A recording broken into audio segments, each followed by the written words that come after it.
Dans cet exercice, on va considérer les rails de Laplace. Alors, nous avons le circuit qu'on présentait sur la figure qui est plongé dans le champ magnétique extérieur uniforme.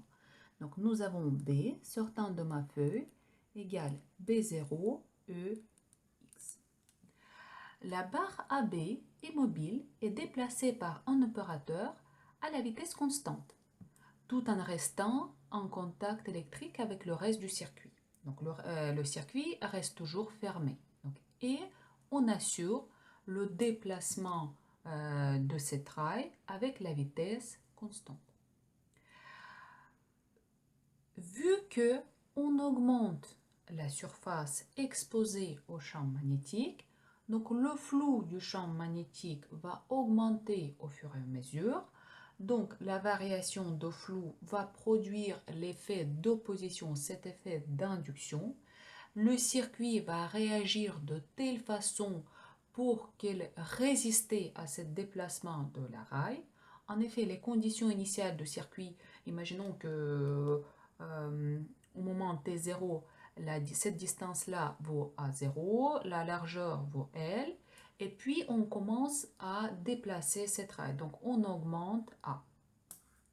Ce circuit va essayer à s'opposer par induction, donc, et elle va essayer à générer une force de Laplace telle qu'elle sera orientée dans le sens opposé au déplacement de cette rail pour revenir aux conditions initiales, pour revenir vers sa surface initiale. Donc, tout de suite, déjà sans calcul, si on sait que ce courant de l'induction va produire la force de Lorentz résistant à ce mouvement, donc on sait que la force de Lorentz qui va apparaître aura ce sens et la direction. Donc, on connaît le sens et la direction du B, on connaît le sens et la direction de cette force de Lorentz. Donc tout de suite, en appliquant la règle de la main gauche, nous pouvons voir le sens et la direction de courant de l'induction qui va produire cette force de Laplace résistant. Donc les lignes du champ doivent entrer dans la pomme. Donc ma pouce va montrer le sens et la direction de cette force de Laplace. Je vais essayer à positionner. Dans ce cas, mes doigts vont montrer le sens et la direction de courant de l'induction. Donc déjà, sans faisant les calculs, je peux qualitativement, je peux déterminer le sens et la direction de ce courant de l'induction. Et on cherche à calculer, en négligeant tous les frottements, l'intensité de ce courant induit. Sachant que de point de vue électrique, on va négliger toutes les résistances devant cette résistance R qui existe dans le circuit. Donc la résistance de cette barre AB qui se situe entre ces deux rails est négligeable par rapport à R ainsi que la résistance des câbles. Donc nous n'avons qu'une seule résistance R. Donc, on nous demande à calculer ce courant induit par deux méthodes. Première méthode, en utilisant la circulation du champ électromoteur. Donc, première chose, le champ électromoteur. Le champ électromoteur peut exister uniquement dans le cas de l'induction motionnelle, quand une partie du circuit ou un circuit en entier est mise en mouvement, soit en rotation, soit en translation, etc. Dans notre cas, c'est le segment AB qui est en translation. Dans ce cas, le champ électromoteur est défini comme le produit vectoriel V, B. Donc, le champ électromoteur, dans ce cas, on définit par exemple pour un point P qui se situe autour du segment DL de AB, donc qui est déterminé comme V vectoriel B. Donc, le champ B, vu par ce segment, par ce petit segment, et la vitesse de ce petit segment. Mais vu que le champ B reste uniforme, V reste uniforme, Donc le champ électromoteur sera la même en tout point de ce segment dans cette barre A, B. Je vais calculer ce champ électromoteur. Donc déjà, nous avons V qui est orienté le long de EY, B qui est orienté le long de EX, le produit vectoriel. Donc je dois ramener V vers EX. Donc je vais faire tourner. J'applique la règle de tire-bouchon et je vois que ce champ électromoteur, donc ça sera moins EZ, V, la norme de V fois la norme de B fois sinus de l'angle entre les deux. Vu que V est orthogonal à B, donc sinus de l'angle entre les deux vaut 1.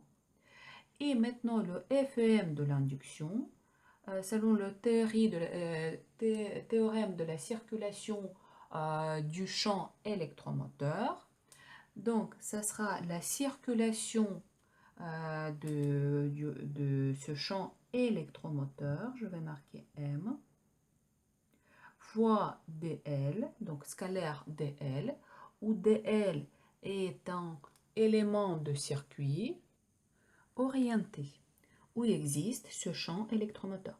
Alors, comme le sens de dl, je peux prendre n'importe quel sens, c'est comme dans la méthode de calcul de FEM de l'induction, quand on choisit le sens de courant positif. Mais après, le résultat final, je vais expliquer en fonction de ce courant positif. Donc, par exemple, je vais dire que le sens de courant positif, il est comme ça.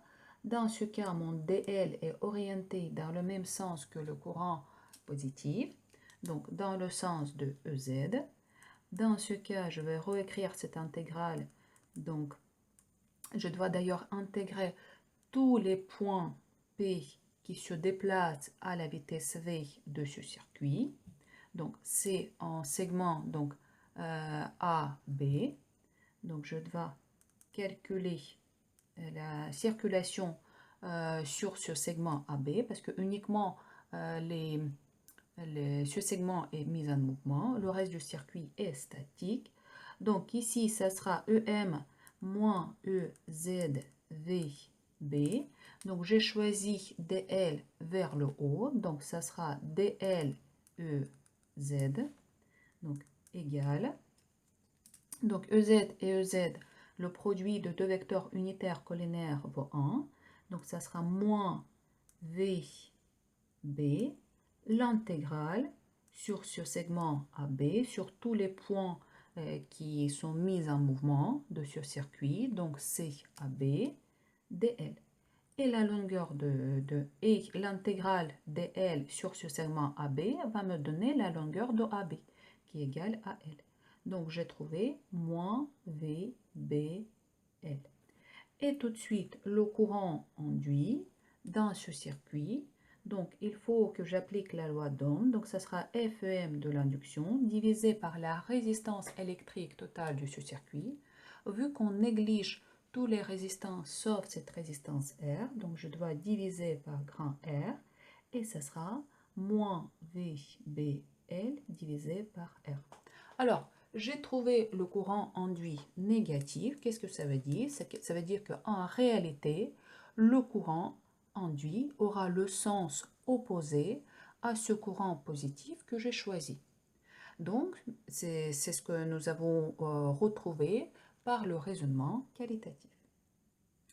Maintenant, on va essayer à retrouver ce courant induit en utilisant la loi de Lenz-Faraday.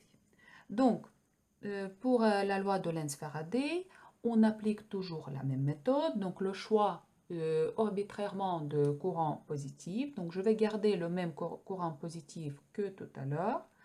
L'étape suivante, je vais attacher à ce circuit donc une surface. Donc, ce sera une surface pleine, rectangulaire. Je vais orienter ce circuit en appliquant la règle de tire-bouchon. Donc, dans ce cas, donc je vais faire tourner dans ce sens-là.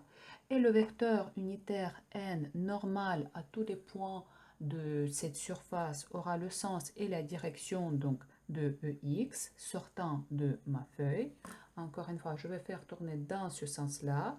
Donc le vecteur n en tout point, en toute surface élémentaire, ça aura le sens et la direction de x. Et maintenant, je vais calculer le flou. Donc ça sera b n ds. Donc b ux. Donc b0 ux, ux ds. Donc égal, je vais faire sortir ce B0. D'ailleurs ici, c'est partout l'intensité, donc c'est bien B0.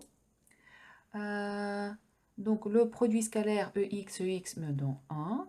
Et ensuite, je dois intégrer toutes les surfaces élémentaires. Alors, comme la surface, je vais prendre, ça sera la surface de cet rectangle. Donc ça sera le produit L de donc la longueur initiale A0 plus en chaque instant on augmente cette surface plus V fois T. Donc la surface d'un rectangle exposé à ce champ magnétostatique. Maintenant, ce n'est pas le flou qui m'intéresse, c'est le FM de l'induction qui m'intéresse. Donc c'est la variation de flou. Donc ça sera moins D phi dt. Donc ça sera moins B L D D T A0 plus VT. Et comme vous voyez, vu que je m'intéresse à la variation de flou, la longueur initiale de ce circuit ne va pas influencer. Donc la dérivée d'une constante A0, c'est une constante égale à 0. Et d dt par de V fois T, ça va me donner B. Donc j'ai bien obtenu moins BL fois V.